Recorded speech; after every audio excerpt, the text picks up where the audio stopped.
सीमा और राधा दोनों सगी बहनें थीं, मगर दोनों के स्वभाव में जमीन आसमान का अंतर था। राधा जहां स्वभाव से विनम्र और दरियादिल थी, वहीं सीमा एक नंबर की स्वार्थी और लालची थी। कॉलेज खत्म होने के बाद उनके माँ बाप ने उनकी शादी करने का फैसला किया। चूंकि सीमा बड़ी थी, इसलिए पहले उसकी शादी तय की गई। एक दिन घर में सीमा और राधा अपने माता पिता के साथ बैठे हुए थे। सीमा बेटा, मैंने तुम्हारे लिए एक लड़का देखा है। ये देखो, ये उसकी फोटो है। ये तो बताइए पापा कि लड़का कितना पढ़ा लिखा है, उसका घर परिवार कैसा है। मैं नहीं चाहती कि मेरी शादी किसी कम पढ़े लिखे या गरीब से हो जाए। अरे बेटा, लड़का बैंक में ऊंचे पद पर है, अच्छा खाता पीता घराना है उसका, रुपए पैसों की कोई कमी नहीं है। तो फिर ठीक है, मुझे मंजूर है ये रिश्ता। निश्चित समय पर बड़े धूमधाम से सीमा की शादी कर दी गई। चूंकि सीमा बड़ी बेटी थी, इसलिए उसके पापा ने शादी में कोई कसर नहीं छोड़ी। उन्होंने अपनी हैसियत से ज्यादा खर्च किया इस शादी पर। इसकी वजह से उन पर अच्छा खासा कर्ज भी हो गया। कुछ समय बाद राधा भी शादी के लायक हो गई। एक दिन, सुनो जी, मैंने राधा के लिए भी एक लड़का देखा है। ये लोग सीमा के ससुराल वालों जितने अमीर तो नहीं हैं, मगर शहर में उनका अपना घर और अपनी किराने की दुकान है। अपनी राधा खुश तो रहेगी ना वहाँ? हाँ हाँ, क्यों नहीं। चाहता तो मैं भी था कि सीमा की तरह राधा की शादी भी बड़े धूमधाम से करूं, मगर पैसे की समस्या सामने खड़ी है। कितने बड़े बड़े घरों में उसके लिए रिश्ता देखा, मगर पैसों की वजह से बात आगे नहीं बढ़ पाई। तभी राधा वहाँ आ जाती है।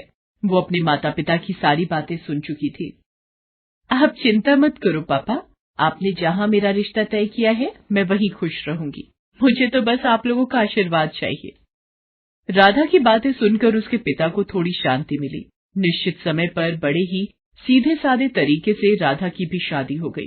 राधा के ससुराल में केवल उसकी सास थी, जो अक्सर बीमार रहा करती थी। राधा ने आते ही घर की सारी जिम्मेदारी अपने सर ले ली, जिससे उसकी सास को बड़ी राहत मिली। राधा दिन भर घर का काम करती थी और समय मिलने पर वह दुकान के कामों में अपने पति का हाथ भी बटाती थी। उधर सीमा की जिंदगी ऐशो आराम से गुजर रही थी। कभी शॉपिंग तो कभी किटी पार्टी। उसका सारा समय इन्हीं चीजों में बीतता था। एक दिन राधा और उसके पति दुकान पर थे। तभी वहाँ एक चमचमाती कार आकर रुकी। उसमें से सीमा और उसके पति निकले। सीमा के हाथ में मिठाई का डिब्बा था। दोनों दुकान में गए और सीमा राधा को मिठाई का डिब्बा देते हुए बोली, तेरे जीजा जी ने आज ही इस कार की डिलीवरी ली है। पूरे 20 लाख की कार है। मैंने सोचा ये खुशखबरी राधा को दी जाए। दरअसल सीमा राधा को जलाने के लिए अपनी कार दिखाने वहां आई थी, मगर भोली भाली राधा उसकी इस चाल को समझ नहीं पाई। मगर राधा का पति अनिल इन बातों को समझ गया। सीमा और उसके पति के जाने के बाद अनिल बोला, तुम्हारी बहन यहाँ खुशखबरी देने नहीं आई थी, बल्कि हमें जलाने के लिए यहाँ आई थी। वो जानती है ना कि हमारी हैसियत नहीं है ना कार खरीदने की, इसलिए अपनी नई कार दिखाकर हमें जलाना चाहती थी। नहीं जी, ऐसी कोई बात नहीं है। वो भला हमें क्यों जलाना चाहेगी?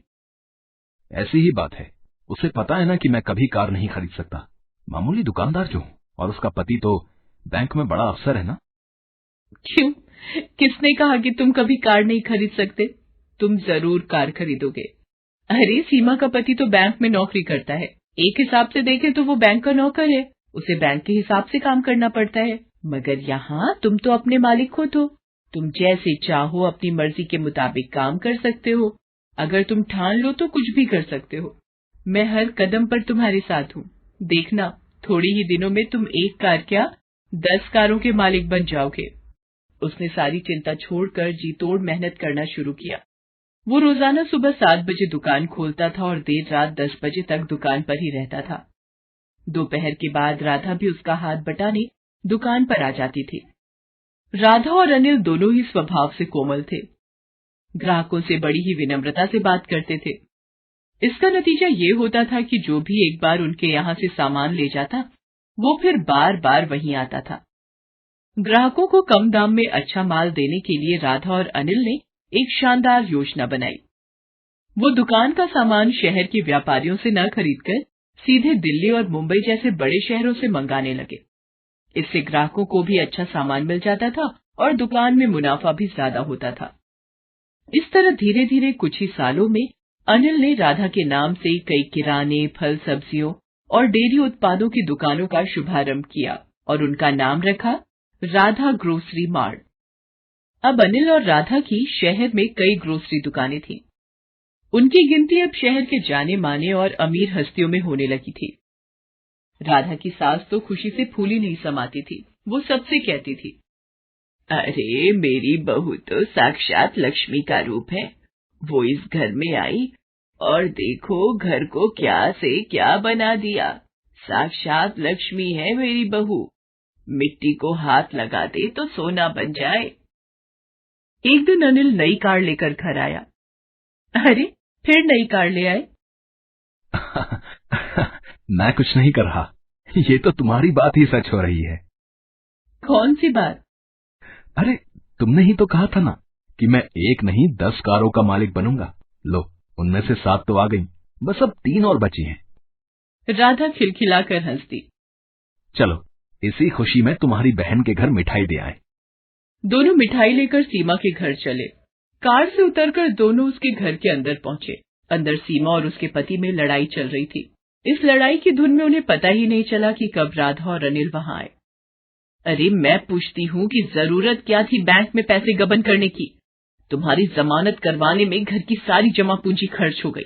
पर से बैंक ने तुम्हें नौकरी से भी निकाल दिया है। घर में एक पैसा भी नहीं है। घर गाड़ी सब गिरवी पड़े हैं। तुम्हारे एक गलत कदम ने सब मिट्टी में मिला दिया। मैंने क्या अपने लिए बैंक से पैसे गबन किए थे? ये सब तुम्हारी वजह से हुआ है। तुम्हें ही शौक चढ़ा था पार्टी करने का, शॉपिंग करने का। अब भुगतो। देखो जी, ताने मत मारो। कोई और लड़की होती तो अब तक तुम्हें ठेंगा दिखाकर अपने मायके चली गई होती। तो तुम भी चली जाओ ना, किसने रोका है तुम्हें? जानते हो ना कि मेरे मायके की हालत खराब है, इसीलिए शेर बन रहे हो। अभी वो लोग झगड़ ही रहे थे कि उनकी नजर अनिल और राधा पर पड़ती है। सीमा रोते हुए राधा से लिपट जाती है। अरे आप लोग यहाँ, मैं आपको कुछ कहने की जरूरत नहीं है। हम लोग सब जान चुके हैं। मैंने सुना है इस महीने आप एक नई ग्रोसरी स्टोर खोलने वाले हो। अगर वहां का मैनेजर आप मुझे बना दें तो बड़ी कृपा होगी। हमारे घर की हालत तो आप देख ही रहे हैं। आपसे कुछ छुपा हुआ नहीं है। अनिल और राधा ने एक बार एक दूसरे की ओर देखा और फिर सीमा के पति को हाँ बोल दिया। अब सीमा का सारा घमंड चूर चूर हो गया था। एक समय में जिसे वो अपनी दौलत की झूठी शान दिखाकर जलाना चाहती थी, आज वो उसी के रहमो करम पर थी। उसे एहसास हो गया था कि दौलत पर कभी घमंड नहीं करना चाहिए। प्रीति की बुआ शोभा दिल्ली में रहती थी। प्रीति के पिता धनराज चाहते थे कि प्रीति अपने कॉलेज की पढ़ाई शहर में अपनी बुआ के घर रहकर ही पूरी करे। प्रीति, तुम्हारी बुआ ने सोनिया के कॉलेज में बात कर ली है। तुम अपना सारा सामान पैक कर लो, कल सुबह की तुम्हारी बस है। प्रीति, शोभा दीदी बहुत अच्छे स्वभाव की हैं। वो तुम्हारा पूरा ध्यान रखेंगी। अगले दिन प्रीति अपनी बुआ के घर दिल्ली आ जाती है। सोनिया शोभा से कहती है, मम्मी आपको मेरा ही कॉलेज मिला था इस गांव की गवार के एडमिशन के लिए। सोनिया धीरे बोलो, प्रीति बाहर ही है और वो तुम्हारे मामा जी की बेटी है। भूलो मत, तुम्हारी माँ भी एक गांव से ही शादी करके शहर आई थी।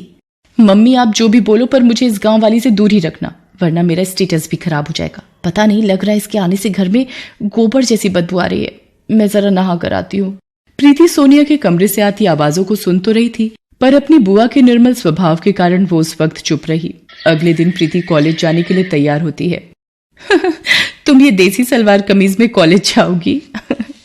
पर गांव में तो मैं यही सलवार सूट ही पहनती हूँ और मैं यही लेकर आई हूँ। नहीं नहीं प्रीति, ये अच्छा है जो भी तुमने पहना है। सोनिया को तो फिजूल में मजाक करने की आदत है। वैसे मैंने ड्राइवर को बोल दिया है, तुम सोनिया के साथ ही कॉलेज चली जाओ। सोनिया, प्रीति का कॉलेज में पहला दिन है, इसका ख्याल रखना। सोनिया मुंह बनाती हुई गाड़ी में जाकर बैठ जाती है। प्रीति भी उसके साथ चुपचाप गाड़ी में बैठ जाती है। पूरे रास्ते प्रीति सोनिया से बात करने की कोशिश कर रही थी, पर सोनिया बार बार अपने मेकअप में और अपनी सेल्फी लेने में ही व्यस्त रही। सोनिया कॉलेज आने से थोड़ी देर पहले ही ड्राइवर को गाड़ी रोकने के लिए कहती है, ड्राइवर गाड़ी रोको। प्रीति गाड़ी से नीचे उतरो। पर सोनिया मैडम, आपका कॉलेज तो अभी थोड़ा आगे है। ड्राइवर, तुमसे जितना कहा जा रहा है उतना सुना करो। और प्रीति, तुम यहाँ से कॉलेज अकेले जाओगी पैदल। मैं नहीं चाहती कि मेरी फ्रेंड्स तुम जैसी गांव की गवार को मेरे साथ गाड़ी से उतरते हुए देखें। सोनिया प्रीति को गाड़ी से उतार देती है और गाड़ी आगे चली जाती है। प्रीति अकेली सड़क पर पैदल ही कॉलेज तक पहुंचती है। वो सोनिया के पास जाती है। सोनिया, सोनिया सुनो तो। सोनिया, वो सलवार कमीज वाली लड़की तुम्हें आवाज दे रही है। पायल, तू कैंटीन में मेरा वेट कर, मैं थोड़ी देर में आती हूँ। क्या बात है प्रीति, मैंने तुमसे कहा था मेरे से कॉलेज में दूर रहना, पर तुम सबके सामने इतनी तेज आवाज लगाकर क्यों बुला रही हो? सोनिया, मैं यहाँ पर किसी को भी नहीं जानती हूँ, इसीलिए तुम्हें बुला रही थी। क्या तुम मुझे सबसे मिलवा सकती हो? आज इसका सबसे मिलने का किस्सा ही खत्म कर देती हूँ। चला कैंटीन में, सबसे तेरी पहचान करवाती हूँ। सोनिया प्रीति को कॉलेज की कैंटीन में ले जाती है। फ्रेंड्स, इससे मिलिए, ये है गांव से आई हुई एक बहुत ही सुशील लड़की प्रीति। ये आप सबके साथ पहचान करने आई है। अच्छा, आओ प्रीति, हमारे साथ बैठो। प्रीति जैसे ही कुर्सी पर बैठने लगती है, सोनिया कुर्सी खींच लेती है। प्रीति जमीन पर गिर जाती है। ओह सॉरी प्रीति, मुझे लगा तुम दूसरी कुर्सी पर बैठने वाली हो। कोई बात नहीं प्रीति, तुम इस कुर्सी पर बैठ जाओ। बेचारी प्रीति को अपमानित करते सोनिया को जरा भी लज्जा नहीं आ रही थी। कॉलेज के सभी लड़के लड़कियां प्रीति पर हंसने लगते हैं। सोनिया प्रीति को रोजाना ही परेशान करती रहती थी। कॉलेज में ही सोनिया का एक दोस्त था मोहित, वो भी बहुत ही बिगड़ा हुआ लड़का था। एक दिन, सोनिया, आज शाम की पार्टी में क्लब आ रही हो ना? देखो कोई बहाना नहीं चलेगा, आज मेरा जन्मदिन है और तुम बिल्कुल मना नहीं कर सकती हो। हाँ मोहित, तुम मेरे बेस्ट फ्रेंड हो, मैं तुम्हारे जन्मदिन की पार्टी में जरूर आऊंगी। सोनिया मोहित की बर्थडे पार्टी में जाने के लिए तैयार होने लगती है। सोनिया, प्रीति को भी अपने साथ लेती जाओ। जब से वो शहर आई है एक बार भी कहीं घूमने नहीं गई और मैं तुम्हारा नो नहीं सुनूंगी। ओके मम्मी, पर इसे बोल देना अपने सलवार सूट में ना जाए, कोई जीन्स और कुर्ती पहन ले। प्रीति भी सोनिया के साथ क्लब की पार्टी में चली जाती है। सोनिया प्रीति को एक टेबल पर बिठाकर मोहित और उसके दोस्तों के बीच चली जाती है। Hello Sonia, thank you so much, तुम मेरी पार्टी में आ गई, मानो 4 चांद लग गए। आओ डीजे पे डांस करते हैं। सोनिया मोहित और उसके दोस्तों के साथ डीजे पर डांस में व्यस्त हो जाती है। प्रीति पानी लेने के लिए काउंटर पर जाती है। तभी, कितनी गोलियां डाली हैं ड्रिंक में? बेफिक्र रहो, इतनी गोलियां डाल दी हैं कि सोनिया को सुबह तक होश नहीं आएगा। ये लोग सोनिया के बारे में क्या बात कर रहे हैं? उसे क्या पिलाने वाले हैं? मुझे सोनिया को बताना ही होगा, ये जरूर सोनिया के साथ कुछ गलत करने वाले हैं। मोहित सोनिया के लिए ड्रिंक लेकर जाता है। प्रीति सोनिया से कहती है, सोनिया, इन्होंने इस पानी में कुछ मिलाया है, तुम इसे मत पीना। ये क्या बकवास कर रही हो? सोनिया, ये लड़की कौन है?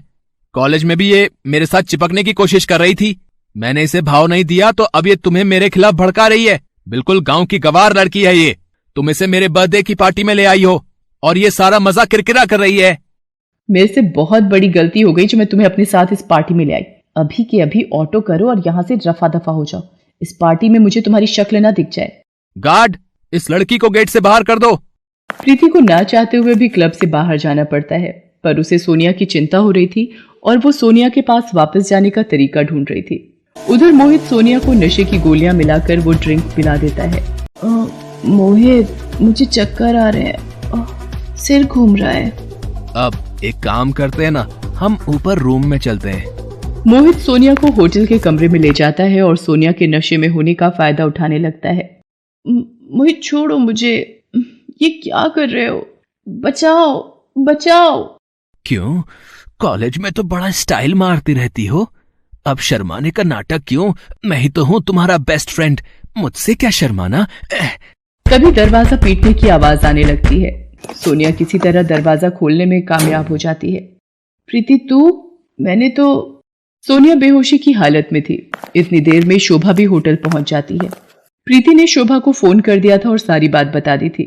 शोभा ने मैनेजर से फोन पर बात की और प्रीति को अंदर आने की इजाजत मिली। सर, इसी लड़के ने सोनिया को नशे वाला पानी पिलाया था।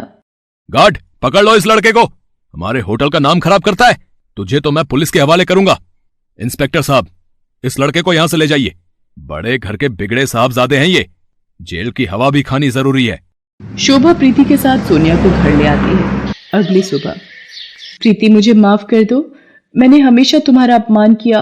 तुम गांव से आई हो ये कहकर हमेशा तुम्हारा मजाक बनाए, पर कल तुमने मेरी इज्जत बचाकर मेरे ऊपर बहुत बड़ा एहसान किया है। मुझे अपनी गलती का एहसास है। क्या तुम अपनी बहन को माफ कर दोगी? हाँ, एक शर्त पर माफ कर सकती हूँ। कॉलेज की कैंटीन का समोसा मुझे अपने हाथों से खिलाओगी? उस दिन के बाद से सोनिया का स्वभाव प्रीति के लिए बिल्कुल बदल जाता है। शोभा भी ये सब देखकर बहुत खुश होती है। शहर की छोरी, गांव की गोरी एक दूसरे के दिल में प्यार की जगह बना लेती हैं।